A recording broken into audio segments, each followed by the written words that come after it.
ॐ श्री परमात्मने नमः। श्रीमद्भगवद्गीता अथ गीताध्यानम्। ॐ पार्थाय प्रतिबोधितां भगवता नारायणेन स्वयं व्यासेन ग्रथितां पुराणमुनिना मध्ये महाभारतम् अद्वैतामृतवर्षिणीं भगवतीम् अष्टादशाध्यायिनीम् अम्ब त्वामनुसन्तधामि भगवद्गीते भवद्वेषिणीं। नमोऽस्तु देव्यास विशालबुद्धे पुल्लारविन्दायतपत्रनेत्र येन त्वया भारततैलपूर्णः प्रज्वालितो ज्ञानमयः प्रदीपः प्रपन्नपारिजाताय स्तोत्रवेत्रैकपाणये ज्ञानमुद्राय कृष्णाय गीतामृतदुहे नमः। वसुदेवसुतं देवं कंसचाणूरमर्दनं देवकी परमानन्दं कृष्णौ वन्दे जगद्गुरुं। भीष्मद्रोणतटा जयद्रथजला गान्धारनीलोत्पला शल्यग्राहवती कृपेण वहनी कर्णेन वेलाकुला अश्वत्थामविकर्णघोरमकरा दुर्योधनावर्तिनी सोत्तीर्णा खलु पाण्डवैरणनदी कैवद्दः केशवः पाराशर्यवशच्चरोजममलं गीतार्थगन्धोत्कटं नानाख्यानगकेसरं हरिकथा सम्बोधनाबोधितं लोके सज्जनषट्पदैरहरहः पेपीयमानं मुदा भूयाद्भारतपङ्कजङ्कलिमलत् प्रध्वंसिनः श्रेयसे मूखं करोति वाचालं पङ्गुल्लङ्घयते गिरिं यत्कृपातमहौ वन्दे परमानन्दमाधवम्। गीताशास्त्रमिदं पुण्यं यः पठेत् प्रयतः पुमान् विष्णोः पदमवाप्नोति भयशोकादिवर्जितः। गीताध्ययनशीलस्य प्राणायामपरस्य च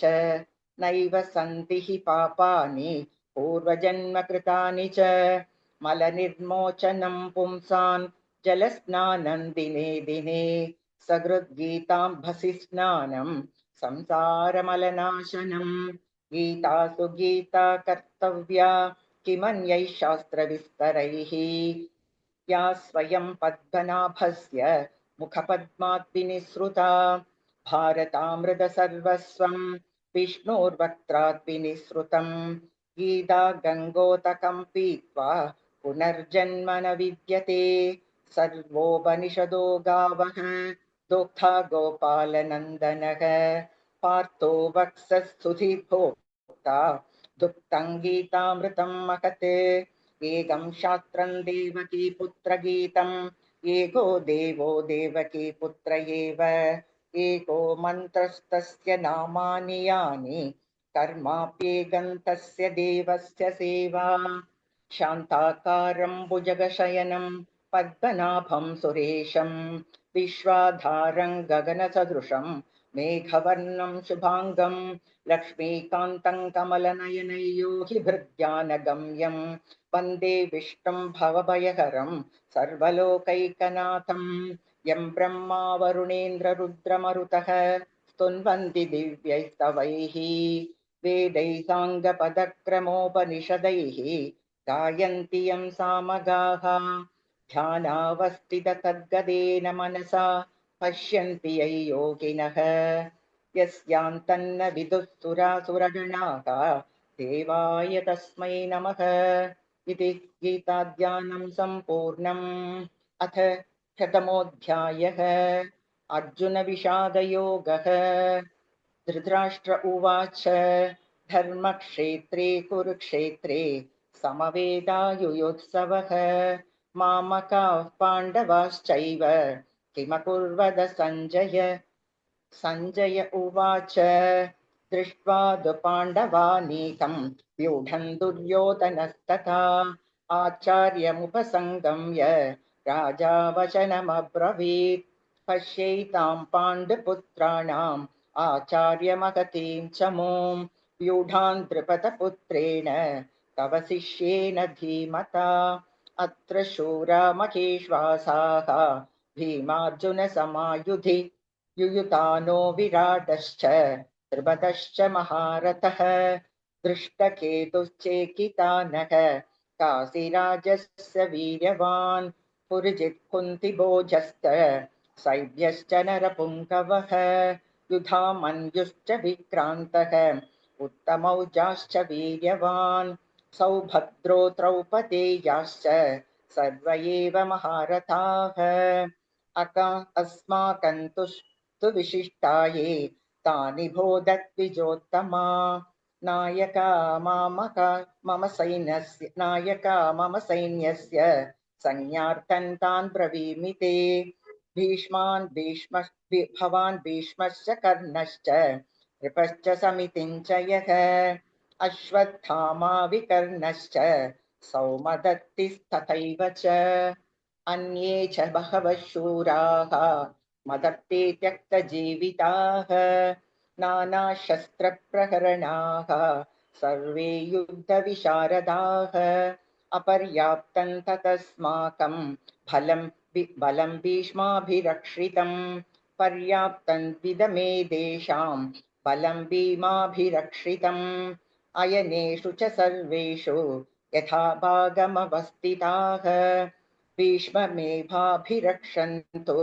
भवन्तः सर्व एव हि तस्य सञ्जनयन् हर्षं कुरु वृद्धः पितामहः सिंहनादौ विनद्योच्चैः शङ्गन्धद्मौ प्रतापवान् ततः शङ्काश्च भैर्यश्च पणवानगगोमुखाः सहसैवाभ्यहन्यन्त शशब्दस्तु मुलोऽभवत् ततः श्वेतैर्हयैर्युक्ते महदिस्यन्तने स्थितौ माधवः पाण्डवश्चैव दिव्यौ सङ्घौ प्रदत्मतुः पाञ्चजन्यं हृषीकेशः देवदत्तं धनञ्जयः पौण्ड्रं दद्मौ महाशङ्खं भीमकर्मावृकोदरः अनन्तविजयं राजा कुन्तीपुत्रो युधिष्ठिरः नकुलः सहदेवश्च सुघोषमणिपुष्पकौ काश्यश्च परमेश्वासः शिखण्डी च महारथः दृष्टद्युम्नो विराटश्च सात्यकिश्चापराजितः त्रिपदो द्रौपदेयाश्च सर्वशः पृथिवीपते सौभद्रश्च महाबाहुः शङ्गान् दद्मुः पृथक् पृथक् सघोषोधार्तराष्ट्राणां हृदयानि व्यधारयत् नभश्च पृथिवीं चैव तुमुलो व्यनुनादयन् अतौ व्यवस्थितान् दृष्ट्वा धार्तराष्ट्रान् कपिध्वजः प्रवृते शस्त्रसम्पाते धनुरुद्यम्य पाण्डवः ऋषिकेशं तदा वाक्यम् इदमाह महीपते अर्जुन उवाच सेनयोरुभयोर्मध्ये रथं स्थापयमेच्युत यावतेतान्निरीक्षेऽहं योद्धुकामानवस्थितान् कैर्मया सह योद्धव्यम् अस्मिन् रणसमुद्यमे योत्समानानवेक्षेऽहं ययेदेत्र समागताः धार्तराष्ट्रस्य दुर्बुद्धेः युद्धे प्रियचिकेशवः सञ्जय उवाच एवमुक्तो हृषीकेशः गुडाकेशेन भारत सेनयोरुभयोर्मध्ये स्थापयित्वा रथोत्तमम्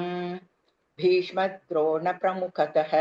सर्वेषां च मगीक्षिताम् उवाच पार्थ पश्यैतान् समवेतान् कुरुनिधि तत्रा पश्य स्थितान् पार्थः पितॄनदपितामहान् आचार्यान् मातुलान् भ्रातॄन् पुत्रान् पौत्रान् सखींस्तथा श्वशुरान् सुहृदश्चैव सेनयोरुभयोरपि तान् समीक्षय स कौन्तेयः सर्वान् बन्धूनवस्थितान् कृपया परयाविष्टः विषीदन्निदमब्रवीत् अर्जुन उवाच दृष्ट्वेमं स्वजनं कृष्ण युयुत्सं समुपस्थितं सीदन्ति मम गात्राणि मूखं च परितुष्यति वेपतुश्च शरीरे मे रोमहर्षश्च जायते गाण्डीवं संसृते हस्तात् वक्सैव परिदह्यते न शक्नोम्यवस्थातुं भ्रमतीव च मे मनः निमित्तानि च पश्यामि विपरीतानि केशव न श्रेयो न पश्यामि हत्वा स्वजनमाहवे न काङ्क्षे विजयं कृष्ण न च राज्यं सुखानि च किन्नो राज्येन गोविन्द किं भोगैर्जीवितेन वा येषामर्थे काङ्क्षितन्नः राज्यं भोगाः सुखानि च तैमेव स्थिता युद्धे प्राणां त्यक्त्वा धनानि च आचार्यः पितरः पुत्राः तथैव च पितामहाः मातुला श्वशुरा पौत्राः शाला सम्बन्धिनस्तथा एतान्न हन्तुमिच्छामि घ्नतोऽपि मधुसूदन अपि त्रैलोक्यराज्यस्य हेतोः किन्नु महीकृते निहत्य धार्तराष्ट्रान्नः का प्रीतिः स्याज्जनार्दन पापमेवाश्रयेदस्मान् हत्वैतानाततायिनः तस्मान्नार्हा वयं हन्तुं धार्तराष्ट्रान् स्वबान्धवान् स्वजनं हि कथं हत्वा सुखिनः स्याम माधव यद्यप्येतेन पश्यन्ति लोभोपहतचेतसः कुलक्षयकृतं दोषं मित्रद्रोगे च पादकम् तदन्न ज्ञेयमस्माभिः पापादस्मान्निवर्तितुं कुलक्षयकृतं दोषं प्रपश्यद्भिर्जनार्दन कुलक्षये प्रणश्यन्ति कुलधर्मा सनातनाः धर्मे नष्टे कुलं कृष्णम् अधर्मोऽभिभवत्युत अधर्माभिभवात् कृष्ण प्रदुष्यन्ति कुलस्त्रियः स्त्रीषु दुष्टासु वार्ष्णेय जायते वर्णसङ्करः सङ्करो नरकायैव कुलज्ञानां कुलस्य च पतन्ति पितरो ह्येषां लुब्धपिण्डोदकक्रियाः दोषैरेदैः कुलज्ञानां वर्णसङ्करकारकैः उत्साद्यन्ते जातिधर्माः कुलधर्माश्च शाश्वताः उत्सन्नकुलधर्माणां मनुष्याणां जनार्दन नरके नियतौ वासः भवतीत्यनुशुश्रुम अहो बदमहत्पापं कर्तुव्यवसिता वयं यत्राज्यसुखलोभेन हन्तुं स्वजनमुद्यताः यदि मामप्रतीकारम् अशस्त्रं शस्त्रपाणयः धार्तराष्ट्रारणे हन्युः तन्मे क्षेमतरं भवेत् सञ्जय उवाच एवमुक्तार्जुनः सङ्ख्ये रथोपस्थ उपाविशत् विसृज्य शशरं चापं शोकसौविघ्नमानसः ॐ तत्सदिति श्रीमद्भगवद्गीतासु उपनिषत्सु ब्रह्मविद्यायां योगशास्त्रे श्रीकृष्णार्जुनसंवादे अर्जुनविषादयोगो नाम प्रथमोऽध्यायः। अथ द्वितीयोऽध्यायः। सांख्ययोगः। सञ्जय उवाच तन्तथा कृपयाविष्टम् अश्रुपूर्णाकुलेक्षणम् विषीदन्तमिदौ वाक्यम् उवाच मधुसूदनः। श्रीभगवानुवाच कुतस्त्वाकश्मलमिदं विषमे समुपस्थितम् अनार्यजुष्टमस्वर्ग्यम्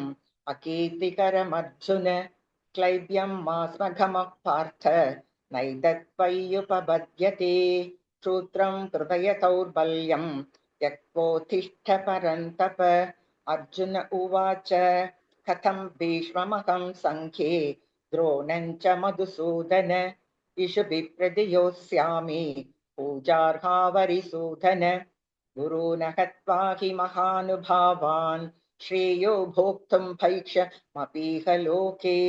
हत्वार्थ कामां तु गुरूनिहैव भुञ्जीय भोगान् रुधिरप्रदिग्धान् न चैतद्विद्मः कदरन्नो गरीयः यत्वा जयेम यदि वा नो जयेयुः यानेव हत्वा न जिजीविषामः तेव स्थिताः प्रमुखे धार्तराष्ट्राः कार्पण्यदोषोपहतः स्वभावः पृच्छामि द्वान् धर्मसम्मूढचेताः यश्रेयस्यान्निश्चितं ब्रूहि तन्मे शिष्यस्तेऽहं शाधिमान् त्वां प्रपन्नम् न हि प्रपश्यामि ममापनुद्यात् यच्चोगमुच्छोषणमिन्द्रियाणाम् अवाप्य भूमावसपद्मवृद्धम् राज्यं सुराणामपि चाधिपत्यम् अर्जुन उवाच सञ्जय उवाच एवमुक्त्वा हृषीकेशं गुडाकेशः परन्तप न योऽस्य इति गोविन्दम् उक्त्वा तूष्णीं बभूवः तमुवाच हृषीकेशः प्रहसन्निव भारत सेनयोरुभयोर्मध्ये विषीदन्दमितौ वचः श्रीभगवानुवाच अशोच्यानन्वशोश्चत्वं प्रज्ञावादांश भाषसे गतासु न गतासों च नानुशोचन्ति पण्डिताः न त्वेवाहं जातु नासं न त्वन्नेमे जनाधिपाः न चैव न भविष्यामः सर्वे वयमतः परम् देहिनोऽस्मिन् यथा देहे कौमारै यौवनञ्जरा तथा देहान्तरप्राप्तिः धीरस्तत्र न मुह्यति मात्रा स्पर्शास्तु कौन्तेय शीतोष्णसुखदुःखदाः आगमापायिनो नित्याः तांसि तिक्षस्व भारत यं हि नौ यतयन्त्येते पुरुषं पुरुषर्षभ समदुःखसुखं धीरं सोऽमृतत्वाय कल्पते नासतो विद्यते भावः नाभावो विद्यते सतः उभयोरपि दृष्टोऽन्तः त्वनयोस्तत्त्वदर्शिभिः अविनाशि तु तद्विद्धि येन सर्वमिदं ततम् विनाशमव्ययस्यास्य न कश्चित् कर्तुमर्हति अन्तवन्त हि मे देहाः नित्यस्योक्ता शरीरिणः अनाशिनो प्रमेयस्य तस्माद् युध्यस्व भारत य येनौ वेत्ति हन्तारं यश्चैनं मन्यते हतम् उभौ तौ न विजानीतः नायं हन्ति न हन्यते न जायते म्रियते वा कदाचित् नायं भूत्वा भविता वा न भूयः अजो नित्यः शाश्वतोऽयं पुराणः न हन्यते हन्यमाने शरीरे वेदा विनाशिनं नित्यं ययेन मजमव्ययम् कथं स पुरुषः पार्थ सङ्घातयति हन्तिकम् वासांसि जीर्णानि यदा विहाय नवानि गृह्णाति नरोपराणि तथा शरीराणि विहाय जीर्णान्यन्यानि संयाति नवानि देहि नैनं चिन्तन्ति शस्त्राणि नैनं दहति पावकः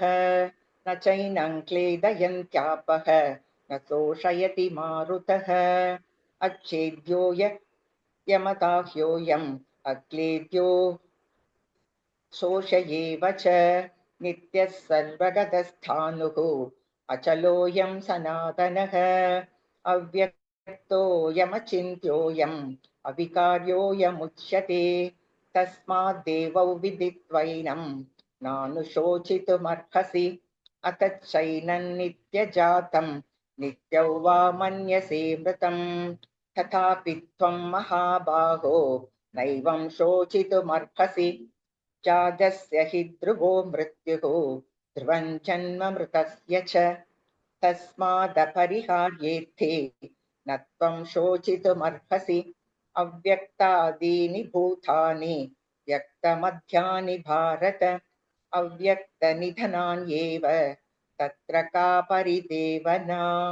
आश्चर्यवत् पश्यति कश्चिदेनम् आश्चर्यवत् वदति तथैव चान्यः आश्चर्यवश्चैनमन्यः शृणोति श्रुत्वाप्येनं वेद न चैव कश्चित्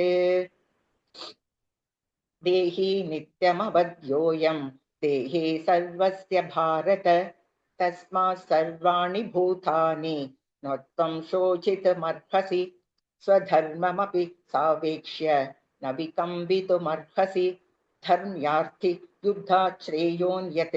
क्षत्रियस्य न विद्यते यत्रेच्छया चोपपन्नं स्वर्गद्वारमपावृतम् सुखिनः क्षत्रियाः पार्थ लभन्ते युद्धमीदृशम् अथ चेत्त्वमिमं धर्म्यं सङ्ग्रामं न करिष्यसि ततस्व धर्मं कीर्तिं च हित्वा पापमवाप्स्यसि अकीर्तिं चापि भूतानि कथयिष्यन्ति ते व्ययाम् सम्भावितस्य च कीर्तिः मरणादतिरिच्यते भयाद्रणादु परतं मंस्यन्ते त्वामहारताः येषां च त्वं बहुमतः भूत्वा यास्यसि लाघवम् अवाच्यवादांश बहून् वदिष्यन्ति तवाहिताः निन्दन्तस्तव सामर्थ्यं ततो दुःखतरन्नु किम् हतो वा प्राप्यसि स्वर्गं जित्वा वा भोक्ष्यसे महीम् तस्मादुत्थिष्ठ कौन्तेय युद्धाय कृतनिश्चयः सुखदुःखे समे कृत्वा लाभालाभौ जयाजयौ ततो युद्धाय युज्यस्व नैवं पापमवाप्स्यसि एषा ते विहिता साङ्ख्ये बुद्धिर्योगे त्विमां शृणु बुद्ध्या युक्तो यया पार्थ कर्मबन्धं प्रहास्यसि नेहाभिक्रमनाशोऽस्ति प्रत्यवायो न विद्यते स्वल्पमप्यस्य धर्मस्य त्रायते महतो भयात् व्यवसायात्मिको बुद्धिः एकेह गुरुनन्दन बहुशा काह्यनन्ताश्च बुद्धयो व्यवसायिनां यामिमां पुष्पिता वाचं प्रवदन्त्य विपश्चितः वेदवादरतः पार्थ नान्यदस्तीति वादिनः कामात्मानस्वर्गपराः जन्मकर्मफलप्रदां क्रियाविशेषबहुलां भोगैश्वर्यगतिं प्रति भोगैश्वर्यप्रसक्तानां तयापहृतचेतसां व्यवसायात्मिका बुद्धिः समादौ न विधीयते त्रैगुण्यविषया वेदाः निस्त्रैगुण्यो भवार्जुन निर्द्वन्द्वो नित्यसत्त्वस्थः निर्योगक्षेम आत्मवान् यावनर्थविपुधपाणि सर्वतः सम्प्लुतोदके तावान् सर्वेषु वेदेषु ब्राह्मणस्य विजानतः कर्मण्येवाधिकारस्ते मा फलेषु कदाचन मा कर्म फलहेतुर्भूः मा ते सङ्गोऽस्त्वकर्मणि योगस्थः कुरु कर्माणि सङ्गं त्यक्त्वा धनञ्जय सिद्ध्यसिद्ध्यो समो भूत्वा समत्वयोग उच्यते दूरेण ह्यवरं कर्म बुद्धियोगात् धनञ्जय बुद्धौ शरणमन्विच्छ कृपणाः फलहेतवः बुद्धियुक्तो जहातीह उभे सुकृतदुष्कृते तस्मात् योगाय युज्यस्व योगः कर्मसु कौशलम् कर्मजं बुद्धियुक्ता हि फलं त्यक्त्वा मनीषिणः जन्मबन्धविनिर्मुक्ताः पदं गच्छन्त्यनामयम् यथा ते मोहकलिलं बुद्धिर्व्यतितरिष्यति तदा गन्धासि निर्वेदं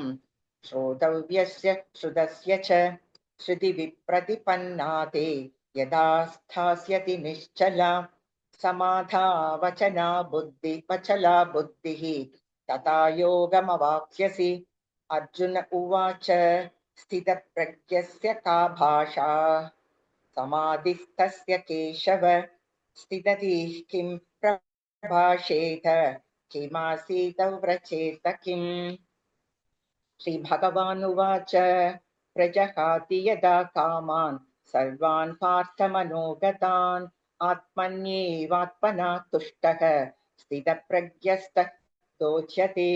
दुःखेष्वनु विघ्नमनाः सुखेषु विगतस्पृहः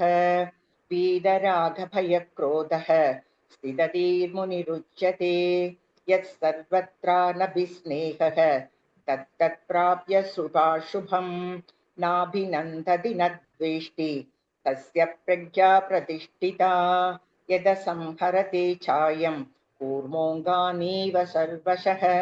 इन्द्रियाणीन्द्रियार्थेभ्यः तस्य प्रज्ञा प्रतिष्ठिता विषया विनिवर्तन्ते निराहारस्य देहिनः रसवर्जं रसोऽप्यस्य परं दृष्ट्वा निवर्तते यततो ह्यपि कौन्तेय पुरुषस्य विपश्चितः इन्द्रियाणि प्रमाथीनि हरन्ति प्रसभं मनः तानि सर्वाणि संयम्य युक्त आसीद मत्परः वशे हि यस्येन्द्रियाणि तस्य प्रज्ञा प्रतिष्ठिता ध्यायतो विषयान् पुंसः सङ्गस्तेषूपजायते सङ्गात् सञ्जायते कामः कामात् क्रोधोऽभिजायते क्रोधात् भवति सम्मोहः सम्मोहात् स्मृतिविभ्रमः स्मृतिभ्रंशात् बुद्धिनाशः बुद्धिनाशात् प्रणश्यति रागद्वेषवियुक्तैस्तु विषयानिन्द्रियैश्चरन् आत्मवश्यविधेयात्मा प्रसादमधिगच्छति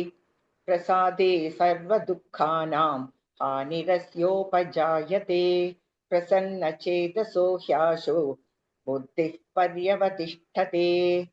नास्ति बुद्धिरयुक्तस्य न चायुक्तस्य भावना न चाभावयतः शान्तिः अशान्तस्कुतः सुखम् अशान्तस्य कुतः सुखम् इन्द्रियाणां हि चरतां यन्मनोनुविधीयते तदस्य हरति प्रज्ञां वायुर्नावमिवाम्भसि तस्माद् यस्य महाबाहो निगृहीतानि सर्वशः इन्द्रियाणीन्द्रियार्थेभ्यः तस्य प्रज्ञा प्रतिष्ठिता या निशा सर्वभूतानां तस्यां जागर्ति संयमी यस्यां जाग्रति भूतानि सा निशा पश्यतो मुनेः आपूर्यमाणमचलप्रतिष्ठं समुद्रमाभः प्रविशन्ति यद्वत् तद्वत् कामायं प्रविशन्ति सर्वे शशान्तिमाप्नोति न कामकामी विहाय कामान् यः सर्वान् पुमांश्चरति निःस्पृहः निर्ममो निरहङ्कारः शशान्तिमधिगच्छति येषा ब्राह्मी स्थितिः पार्थ नैनां प्राप्य विमुह्यति स्थित्वा स्यामन्तकालेऽपि ब्रह्मनिर्वाणमृच्छति ॐ तत्सदिति श्रीमद्भगवद्गीतासु उपनिषत्सु ब्रह्मविद्याया योगशास्त्रे श्रीकृष्णार्जुनसंवादे साङ्ख्ययोगो नाम द्वितीयोऽध्यायः अथ तृतीयोऽध्यायः कर्मयोगः अर्जुन उवाच ध्यायसि चेत् कर्मणस्ते मता बुद्धिर्जनार्दन तत्किं कर्मणि घोरे मां नियोजयसि केशव यामिश्रेणेव वाक्येन बुद्धिं मोहयसीव मे ततेकौ वद निश्चित्य येन श्रेयोऽहमाप्नुयाम् श्रीभगवानुवाच लोकेऽस्मिन् द्विविधा निष्ठा पुरा प्रोक्ता मया नघ ज्ञानयोगेन साङ्ख्यानां कर्मयोगेन योगिनां न कर्मणामनारम्भात् नैष्कर्म्यं पुरुषोऽश्नुते न च सन्न्यसनादेव सिद्धिं समधिगच्छति न हि कच्चित् क्षणमपि जातु तिष्ठत्य कर्मकृत् कार्यते ह्यवशः कर्म सर्वप्रकृतिजैर्गुणैः कर्मेन्द्रियाणि संयम्य ययास्ते मनसा स्मरन् इन्द्रियार्थान् विमूढात्मा मिथ्याचारस्य उच्यते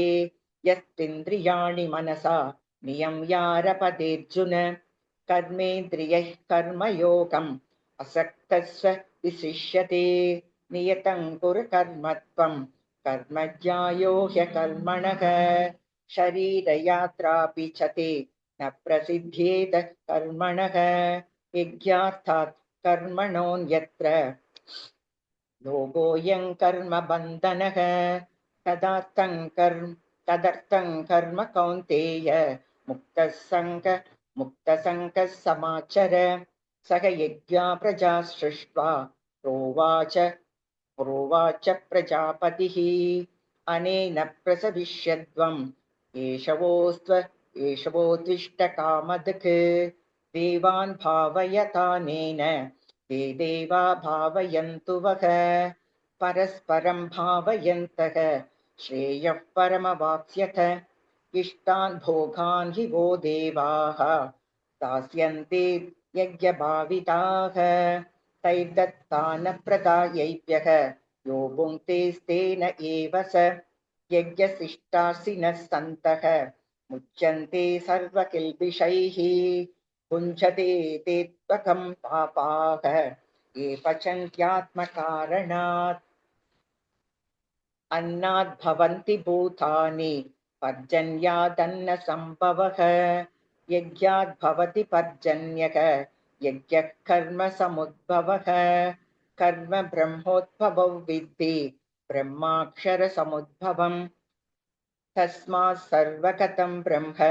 नित्यै यज्ञे प्रतिष्ठितम् एवं प्रवर्तितं चक्रं नानुवर्तयति हयः अघायुरिन्द्रिया रामः मोघं पार्थ स जीवति यस्त्वात्मरतिरेव स्यात् आत्मतृप्तश्च मानवः आत्मन्येव च सन्तुष्टः तस्य कार्यं न विद्यते नैव तस्य कृतेनार्थः नाकृतेनेक कश्चन न चास्य सर्वभूतेषु कश्चिदर्थव्यः पाश्रयः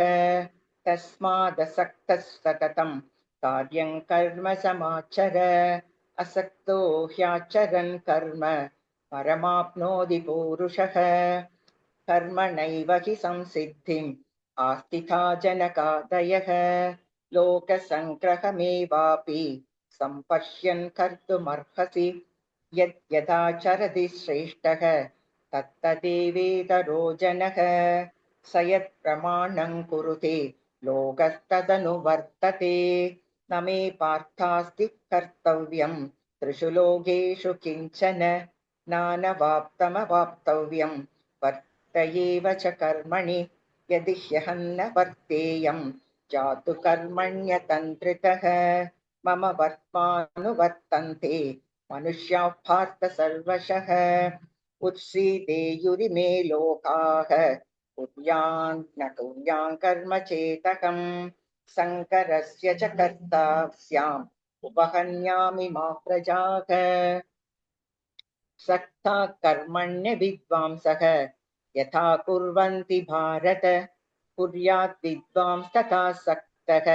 सिखेषु लोकसङ्ग्रहम् न बुद्धिभेदज्जनेयेत् अज्ञानां कर्मसङ्गिनां जोषये सर्वकर्माणि विद्वान् युक्तः समाचरन् प्रकृतेः क्रियमाणानि गुणैः कर्माणि सर्वशः अहङ्कारविमूढात्मा कर्ताहमिति मन्यते तत्त्ववित्तु महाबाहो गुणकर्मविभागयोः गुणागुणेषु वर्तन्ते इति मत्वा न सज्जते प्रकृतेर्गुणसम्मूढाः सज्जन्ते गुणकर्मसु तान् कृष्णविदो मन्दान् कृष्णविन्न विचालयेत् मयि सर्वाणि कर्माणि सन्न्यस्तात्यात्मचेतसा निराशीर्निर्ममो भूत्वा युध्यस्व विगतज्वरः ये मे मतमिदं नित्यम् अनुतिष्ठन्ति मानवाः श्रद्धावन्तो न सूयन्तः मुच्यन्ते तेऽपि कर्मभिः यद्ते यदभ्यसूयन्तः नानुतिष्ठन्ति मे मतम् सर्वज्ञानविमूढांस्तान् विद्धि नष्टान चेतसः सदृशं श्रेष्ठदे स्वस्याः प्रकृतिर्ज्ञानवानपि प्रकृतिव्यान्ति भूतानि निग्रह किं करिष्यति इन्द्रियस्येन्द्रियस्यार्थे रागद्वेषौ व्यवस्थितौ तयोर्नवशमागच्छेत् तौ ह्यस्य परिपन्थिनौ श्रेयान् स्वधर्मो विगुणः परधर्मात् स्वनुष्ठितात् स्वधर्मे निधनं श्रेयः परधर्मो भयावहः अर्जुन उवाच अथ केन प्रयोक्तोऽयं पापं चरति पूरुषः अनिच्छन्नपि वार्ष्णेय बलादिव नियोजितः श्रीभगवानुवाच काम एष क्रोध एषः रजो गुणसमुद्भवः महाशनो महापाप्मा विद्धेनमिह वैरिणम् धूमेनाव्रियते वह्निः यथादर्शो मलेन च यथोल्बेनावृतो गर्भः तथा तेनादमावृतम् आवृतो ज्ञानमेतेन ज्ञानिनो नित्यवैरिणा कामरूपेण कौन्तेय दुष्पूरेणानलेन च इन्द्रियाणि मनोबुद्धिः अस्याधिष्ठानमुच्यते एतैर्विमोहयत्येषः ज्ञानमावृत्य देहिनम् तस्मात् त्वमिन्द्रियान् यादौ नियम्य भरतर्षभ पाप्मानं प्रजहिज्ञेनं ज्ञानविज्ञाननाशनम् इन्द्रियाणि प्रयान्याहुः इन्द्रियेभ्यः परं मनः मनसस्तु पुरा बुद्धिः यो बुद्धेः परतस्तु सः एवं बुद्धेः परं बुद्ध्वा समस्तभ्यात्मनात्मना जहि शत्रुं महाबाहो कामरूपं दुरासतम् ॐ तत्सदिति श्रीमद्भगवद्गीतासु उपनिषत्सु ब्रह्मविद्यायां योगशास्त्रे श्रीकृष्णार्जुनसंवादे कर्मयोगो नाम तृतीयोऽध्यायः। अथ चतुर्थोऽध्यायः ज्ञानकर्मसन्न्यासयोगः। श्रीभगवानुवाच इमौ विवस्वते योगं प्रोक्तवानहमव्ययम् विश्वान्मनवे प्राह मनुरिक्ष्वाकवे ब्रवीत् एवं परम्परा प्राप्तम् इमं राजर्षयो विदुः सकालेनेह महता योगो नष्टः परन्तप स एवायं मया वेद्य योगः प्रोक्तः पुरातनः भक्तोऽसि मा सखा चेति रहस्यं ह्येतदुत्तमम् अर्जुन उवाच अपरं भवतो जन्म परं जन्म विवस्वतः कथमेतद्विजानीयां त्वमादौ प्रोक्तवानिति श्रीभगवानुवाच बहूनि मे व्यतीतानि जन्मानि तव सार्जुन तान्यहौ वेद सर्वाणि न त्वौ वेद परन्तप अचोऽपि सन्नव्ययात्मा भूतानामीश्वरोऽपि सन् प्रकृतिं स्वामधिष्ठाय सम्भवां यात्ममायया यदा यदा हि धर्मस्य ग्लानिर्भवति भारत अभ्युत्थानमधर्मस्य तदात्मानं सृजाम्यहम् परित्राणाय साधूनां विनाशाय च दुष्कृतां धर्म संस्थापनार्थाय संभवामि युगे युगे जन्म कर्म च मे दिव्यम् एवैयो वेति तत्त्वतः त्यक्त्वा देहं पुनर्जन्म नैति मामेति सोऽर्जुन वीतरागभयक्रोधाः मन्यमामुपाश्रिताः बहवो ज्ञानतपसा भूता मद्भावमागताः ये यथा मां प्रपद्यन्ते तां तथैव भजाम्यहम् मम वर्त्मानुवर्तन्ते मनुष्याः पार्थ सर्वशः काङ्क्षन्तः कर्मणां सिद्धिं यजन्त इह देवताः क्षिप्रं हि मानुषे लोके सिद्धिर्भवति कर्मजा चातुर्वर्ण्यं मया सृष्टं गुणकर्म विभागशः तस्य कर्तारपि मां विद्यकर्तारमव्ययम् न मां कर्माणि लिम्पन्ति न मे कर्मफले स्पृहा इति योऽभिजानाति कर्मभिर्न स पद्यते एवं ज्ञात्वा कृतं कर्म पूर्वैरपि मुमुक्षुभिः कुरु कर्मैव तस्मात् त्वं पूर्वैः पूर्वतरं कृतं किं कर्म किमकर्मेति कवयोऽप्यत्र मोहिताः तत्ते कर्म प्रवक्ष्यामि यज्ञात्वा मोक्षसे शुभात् कर्मणो ह्यभिबोद्धव्यं बोद्धव्यं च विकर्मणः अकर्मणश्च बोद्धव्यं गहना कर्मणो गतिः कर्मण्यः कर्म यः पश्येत् अकर्मणि च कर्म यः स बुद्धिमान् मनुष्येषु स बुद्धिः कर्मकृत् यस्य सर्वे समारम्भाः कामसङ्कल्पवर्जिताः ज्ञानाग्निदग्धकर्माणं तमाहुः पण्डितं बुधाः त्यक्त्वा कर्मफलासङ्गं नित्यतृप्तो निराश्रयः कर्मण्यभिप्रवृत्तोऽपि नैव किञ्चित् करोति सः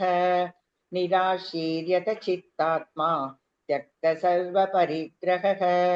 शारीरं केवलं कर्म कुर्वन्नाप्नोति किल्बिषम् यतृच्छालाभसन्तुष्टः द्वन्द्वातीतो विमत्सरः समसिद्धावसिद्धौ च कृत्वापि न निबध्यते गदसङ्कस्य मुक्तस्य ज्ञानावस्थितचेतसः यज्ञायाचरतः कर्म समग्रं प्रविलीयते ब्रह्मार्पणं ब्रह्म हविः ब्रह्माग्नौ ब्रह्मणाहुतं ब्रह्मैव तेन गन्धव्यं ब्रह्म कर्म समाधिना दैवमेवापरे यज्ञं योगिनः पर्युपासते ब्रह्माज्ञापरे यज्ञं यज्ञेनैवोपजुह्वति श्रोत्रादीनेन्द्रियाण्यन्ये संयमाग्निषु जुह्वति शब्दादीन् विषयान्यन्ये इन्द्रियाग्निषु जुह्वति सर्वाण्येन्द्रियकर्माणि प्राणकर्माणि चापरे आत्मसंयम योगाग्नौ जुह्वति ज्ञानदीपिते द्रव्ययज्ञास्तपोयज्ञाः योगयज्ञास्तथा परे स्वाध्यायज्ञानयज्ञाश्च यदयः संशितौ व्रताः अपाने जुह्वति प्राणं प्राणे पानं तथा परे प्राणापानगतिरुद्ध्वा प्राणायामपरायणाः अपरे नियताहाराः प्राणान् प्राणेषु जुह्वति सर्वेऽप्येते यज्ञविदः यज्ञक्षपितकल्मषाः यज्ञशिष्टामृतभुजः यान्ति ब्रह्म सनातनं नायल्लोकोऽस्त्ययज्ञस्य कुतोऽन्यः कुरु सत्तम एवं बहुविधा यज्ञाः वितता ब्रह्मणो मुखे कर्मजान् विद्धितान् सर्वान् एवं ज्ञात्मा विमोक्ष्यसे श्रेयान् द्रव्यमयात् यज्ञात् ज्ञानयज्ञः परन्तप सर्वं कर्माखिलं पार्थ ज्ञाने परिसमाप्यते तद्विद्धि प्रणिपातेन परिप्रश्नेन सेवयाम् उपदेक्ष्यन्ति ते ज्ञानं ज्ञानिनस्तस्वदर्शिनः यज्ञात्वा न पुनर्मोहम् ये वै यास्यसि पाण्डव येन भूतान्यशेषेण द्रक्ष्यस्यात्मन्यथो मयि अपि चेतसि पाप्येभ्यः सर्वेभ्यः पापकृत्तमः सर्वं ज्ञानप्लवेनैव रुचिनं सन्तरिष्यसि यथैच्छांसि समिद्धोऽग्निः भस्मसात् कुरुतेऽर्जुन ज्ञानाग्निः सर्वकर्माणि भस्मसात् कुरुते तथा न हि ज्ञानेन सदृशं पवित्रमिह विद्यते तत्स्वयै योगसंसिद्धः कालेनात्मनि विन्दति श्रद्धा वाल्लभते ज्ञानं तत्परः संयतेन्द्रियः संयतेन्द्रियः ज्ञानल्लब्ध्वा परां शान्तिम् अचिरेणाधिगच्छति अज्ञश्चाश्रद्धधानश्च संशयात्मा विनश्यति नायल्लोकोऽस्ति न परः न सुखं संशयात्मनः योगसन्न्यस्तकर्माणं ज्ञानसञ्छिन्न संशयम् आत्मवन्तन्न कर्माणि निबध्नन्ति धनञ्जय तस्मादज्ञानसम्भूतं हृस्थं ज्ञानासि मानसः कृत्यज्ञानासिमात्मनः चित्वैनं संशययोगम् आतिष्ठोतिष्ठ भारत ॐ तत्सदिति श्रीमद्भगवद्गीतासु उपनिषत्सु ब्रह्मविद्याया योगशास्त्रे श्रीकृष्णार्जुनसंवादे ज्ञानकर्मसन्न्यासयोगो नाम चतुर्थोऽध्यायः। अथ पञ्चमोऽध्यायः कर्मसन्न्यासयोगः। अर्जुन उवाच सन्न्यासं कर्मणां कृष्ण पुनर्योगं च शंससि यच्छ्रेययेतयोरेकं तन्मे ब्रूहि सुनिश्चितम्। श्रीभगवानुवाच सन्न्यासः कर्मयोगश्च निःश्रेयसकरावुभौ तयोस्ते कर्मसन्न्यासात् कर्मयोगो विशिष्यते ज्ञेयस्य नित्यसन्न्यासी यो न द्वेष्टि न काङ्क्षति निर्बन्धो हि महाबाहो सुखं बन्धात् प्रमुच्यते साङ्ख्ययोगौ पृथग्बालाः प्रवर्तन्ति न पण्डिताः एकमप्यास्थितः सम्यग् उभयोर्विन्दते फलम् यत् साङ्ख्यैः प्राप्यते स्थानं तत् योगैरभिगम्यते एकं साङ्ख्यं च योगं च यः पश्यति स पश्यति सन्न्यासस्तु महाबाहो दुःखमाप्तुमयोगतः योगयुक्तो मुनिर्ब्रह्म न चिरेणाधिगच्छति योगयुक्तो विशुद्धात्मा विजितात्मा जितेन्द्रियः सर्वभूतात्मभूतात्मा कुर्वन्नपि न लिप्यते नैव किञ्चित् करोमीति युक्तो मन्येत तत्त्ववित् पश्यन् शृण्वन् स्पृशन् जिघ्रन् अश्नन् गच्छन् स्वपञ्चसन् प्रलभन् विसृजन् गृह्णन् उन्मिषन् निमिषन्नपि इन्द्रियाणीन्द्रियार्थेषु वर्तन्त इति धारयन् ब्रह्मण्याधाय कर्माणि सङ्गं त्यक्त्वा करोति यः लिप्यतेन स पापेन पद्मपत्रविमाम्भसा कायेन मनसा बुद्ध्या केवलैरिन्द्रियैरपि योगिनः कर्म कुर्वन्ति सङ्गं त्यक्त्वात्मशुद्धये युद्धः कर्मफलं त्यक्त्वा शान्तिमाप्नोति नैष्टिकीम् अयुक्तः कामकारेण फले सक्तो निबध्यते सर्वकर्माणि मनसा सन्न्यस्यास्ते सुखौ वशी नवद्वारे पुरा देहि नैव कुर्वन्न कारयन् न कर्तृत्वन्न कर्माणि लोकस्य सृजति प्रभुः न कर्मफलसंयोगं स्वभावस्थु प्रवर्तते नादत्ते कस्यचित् पापं न चैव सुकृतौ विभुः अज्ञानेनावृतज्ञानं तेन मुह्यन्ति जन्तवः ज्ञानेन तु तज्ज्ञानं येषान्नाशितमात्मनः तेषामादित्यवज्ञानं प्रकाशयति तत्परम् तद्बुद्ध्यस्य तदात्मानः तन्निष्ठा तत्परायणाः गच्छन्त्यः पुनरावृत्तिं ज्ञाननिर्धूतकल्मषाः विद्या विनयसम्पन्ने ब्राह्मणे गविहस्तिनि शुनि चैव स्वपाके च पण्डिता समदर्शिनः इहैव तर्जितः सर्गः येषां साम्ये स्थितं मनः निर्दोषं हि समं ब्रह्म तस्मात् ब्रह्मणि ते स्थिताः न प्रहृष्येत् प्रियं प्राप्य नोद्विजेत् प्राप्य चाप्रियं स्थिरबुद्धिरसम्मूढः ब्रह्मविद्ब्रह्मणि स्थितः बाह्यस्पर्शेष्वसक्तात्मा विन्दत्यात्मनि यत् सुखं स ब्रह्मयोगयुक्तात्मा सुखमक्षयमश्नुते ये हि सम्पर्शजा भोगाः दुःखयोनय एव ते आद्यन्तवन्तः कौन्तेय न तेषु रमते बुधः शक्नोति हैव यः सोढुम् राक्षसीरविमोक्षणात् कामक्रोधोद्भवौ वेगं स युक्तः स सुखी नरः योऽन्तः सुखोऽन्तरारामः तथान्तर्ज्योतिरेव यः स योगी ब्रह्मनिर्वाणं ब्रह्मभूतोऽधिगच्छति लभन्ते ब्रह्मनिर्वाणं ऋषयक्ष क्षीणकल्मषागा ऋषयक्षः क्षीणकल्मषागा छिन्नद्वैता यदात्मानः सर्वभूतहिते रताः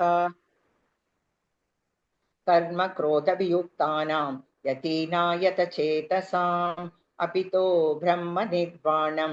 वर्तते विदितात्मनां स्पर्शान् कृत्वा बहिर्बाह्यान् चक्षुश्चैवान्तरे भ्रुवोः प्राणापानौ समौ कृत्वा नासाभयन्तरश्चारिणौ यदेन्द्रियमनोबुद्धिः मुनिमोक्षपरायणः विगतेच्छाभयक्रोधः यः सदा मुक्त एव सः भोक्तारैर्यज्ञतपसां सर्वलोकमहेश्वरं सुहृदौ सर्वभूतानां ज्ञात्वा मां शान्तिमृच्छति ॐ तत्सदिति श्रीमद्भगवद्गीतासु उपनिषत्सु ब्रह्मविद्याया योगशास्त्रे श्रीकृष्णार्जुनसंवादे कर्मसन्न्यासयोगो नाम पञ्चमोऽध्यायः। अथ षष्ठोऽध्यायः आत्मसंयमयोगः। श्रीभगवानुवाच अनाश्रितः कर्मफलं कार्यं कर्म करोति यः स सन्न्यासी च योगी च न निरग्निर्न चाक्रियः यं सन्न्यासमिति प्राहुः योगं तौ विद्धि पाण्डव न ह्यसन्न्यस्तसङ्कल्पः योगी भवति कश्चन आरुरुक्षोर्मुनेर्योगं कर्मकारणमुच्यते योगारूढस्य तस्यैव शमः कारणमुच्यते यदा हिनेन्द्रियार्थेषु न कर्मस्वनुषज्यते सर्वसङ्कल्पसन्न्यासी योगारूढस्तदोच्यते उद्धरेदात्मनात्मानं नात्मानमवसादयेत् आत्मैव ह्यात्मनो बन्धुः आत्मैव रिपुरात्मनः बन्धुरात्मात्मनस्तस्य येनात्मैवात्मना जितः अनात्मनस्तु शत्रुत्वे वर्तेतात्मैव शत्रुवत् जिदात्मनः प्रशान्तस्य परमात्मा समाहितः शीतोष्णसुखदुःखेषु तथा मानापमानयोः ज्ञानविज्ञानतृप्तात्मा कूटस्थो विजितेन्द्रियः युच्यते योगी समलोष्टाश्मकाञ्चनः सुहृन्मित्रार्युदासीन मध्यस्थस्तेष बन्धुषु साधुष्वपि च पापेषु समबुद्धिर्विशिष्यते योगी युञ्जीत सततम् आत्मानं रहसि स्थितः एकाकी यदचित्तात्मा निराशीरपरिग्रहः शुशौ देशे प्रतिष्ठाभ्य स्थिरमासनमात्मनः नायुच्छ्रितन्नातिनीचं तैलाजिनकुशोत्तरं तत्रैकाग्रं मनः कृत्वा यदचित्तेन्द्रियक्रियः उपविश्यासने युञ्ज्यात् योगमात्मविशुद्धये समं कायशिरोग्रीवं धारयन्नचलं स्थिरः समप्रेक्ष्य नासिकाग्रं स्वं दिशश्चानवलोकयन् प्रशान्तात्मा विगतभिः ब्रह्मचारिव्रते स्थितः मनः संयम्यमश्चित्तः युक्त आसीद मत्परः युञ्जन्नेवं तदात्मानं योगी नियतमानसः शान्तिं निर्वाणपरमां मत्संस्थमाप्नोति तामधिगच्छति नात्यश्नतस्तु योगोऽस्ति न चैकान्तमनश्नतः न चादिस्वप्नशीलस्य जाग्रतो नैविचार्जुन युक्ताहारविहारस्य युक्तचेष्टस्य कर्मसु युक्तस्वप्नावबोधस्य योगो भवति दुःखः यथा विनियतं चित्तम् आत्मन्येवावतिष्ठते निःस्पृहः सर्वकामेभ्यः युक्तयुच्यते तथा यथा दीपो निवातस्तः नेङ्गते सोपमा स्मृता योगिनो यतचित्तस्य युञ्जतो योगमात्मनः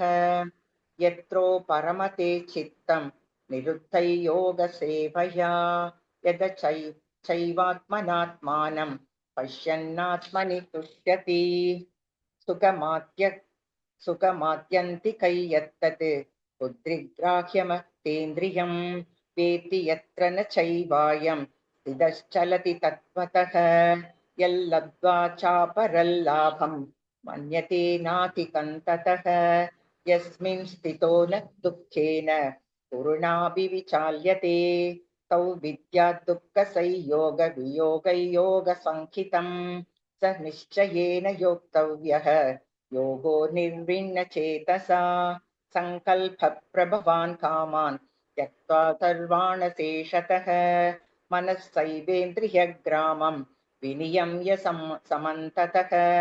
शनैः शनैरुपरमेद् बुद्ध्या धृतिगृहीतया आत्मसंस्थं मनः कृत्वा न किञ्चिदपि चिन्तयेत् यतो निश्चरति मनश्चञ्चलमस्थिरम् ततस्ततो नियम्यैतत् आत्मन्येव वशन्नयेत् प्रशान्तमनसं ह्येनं योगिनं सुखमुत्तमम् उपैति शान्तरजसं ब्रह्मभूतमकल्मषं युञ्जन्नेवं तदात्मानं योगी विगतकल्मषः सुखेन ब्रह्म संस्पर्शम् अत्यन्तं सुखमश्नुते सर्वभूतस्थमात्मानं सर्वभूतानि चात्मनि ईक्षते योगयुक्तात्मा सर्वत्र समदर्शनः यो मां पश्यति सर्वत्र सर्वं च मयि पश्यति तस्याहं न प्रणश्यामि स च मे न प्रणश्यति सर्वभूतस्य यो मां भजे तत्त्वमास्थितः सर्वथा वर्तमानोऽपि स योगी मयि वर्तते आत्मौपं येन सर्वत्र समं पश्यति योऽर्जुन सुखं वा यदि वा दुःखं स योगी परमो मतः अर्जुन उवाच कोऽयै योगस्त्वया प्रोक्तः साम्येन मधुसूदन एतस्याहं न पश्यामि सञ्चलत्वा स्थितिं स्थिरां सञ्चलं हि मनः कृष्ण प्रमाथि बलभद्रढं दह्याहं निग्रहं मन्ये वायोरिव दुष्करं श्रीभगवानुवाच असंशयं महाबाहो मनो दुर्निग्रहञ्चलम् अभ्यासेन तु कौन्तेय वैराग्येन गृह्यते असंयतात्मना योगः दुष्प्राप इति मे मतिः पश्यात्मना तु यतता श्रद्धयो वाप्तुमुपायतः अर्जुन उवाच अयदि श्रद्धयो वेदः योगाश्चलितमानसः अप्राप्य योगसंसिद्धिं काङ्कतिं कृष्ण गच्छति तच्चिन्नो भयविप्रष्टः छिन्नाभ्रमिव नश्यति अप्रतिष्ठो महाबाहो विमूढो ब्रह्मणः पथि एतन्मे संशयं कृष्ण चेतुमर्हस्य शेषतः त्वदन्यः संशयस्यास्य चेता न ह्युपपद्यते श्रीभगवानुवाच पार्थ नैवेकस्नामुत्र विनाशस्तस्य विद्यते न हि कल्याणकृत् कश्चित् दुर्गतिं तादगच्छति प्राप्य पुण्यकृतान् लोकान् उषित्वा शाश्वती समाः शुचीनां श्रीमतां गेहे योगभ्रष्टोऽभिजायते अथवा योगिनामेव कुले भवति धीमताम् ये धत्ति दुर्लभतरं लोके जन्म यदीदृशं तत्र तं बुद्धिसंयोगं लभते पौर्वदेहिकं यतते च ततो भूयः संसिद्धौ कुरु नन्दन पूर्वाभ्यासेन तेनैव क्रियते ह्यवशोऽपि सः विद्यासुरभियोगस्य शब्दब्रह्मातिवर्तते प्रयत्नाद्यतमानस्तु योगी संशुद्ध किल्पिषः अनेकजन्म संसिद्धः ततो याति पराङ्गतिम् तपस्विभ्योऽधिको योगी ज्ञानिभ्योऽपि मदोऽधिकः कर्मभ्यश्चाधिको योगी तस्मात् योगी भवार्जुन योगिनामपि सर्वेषां मद्गतेनान्तरात्मना श्रद्धावान् भजते यो मां समे युक्ततमो मतः ॐ तत्सदिति श्रीमद्भगवद्गीतासु उपनिषत्सु ब्रह्मविद्यायां योगशास्त्रे श्रीकृष्णार्जुनसंवादे आत्मसंयमयोगो नाम षष्ठोऽध्यायः। सर्वं श्रीकृष्णार्पणमस्तु। हरिः ओम्।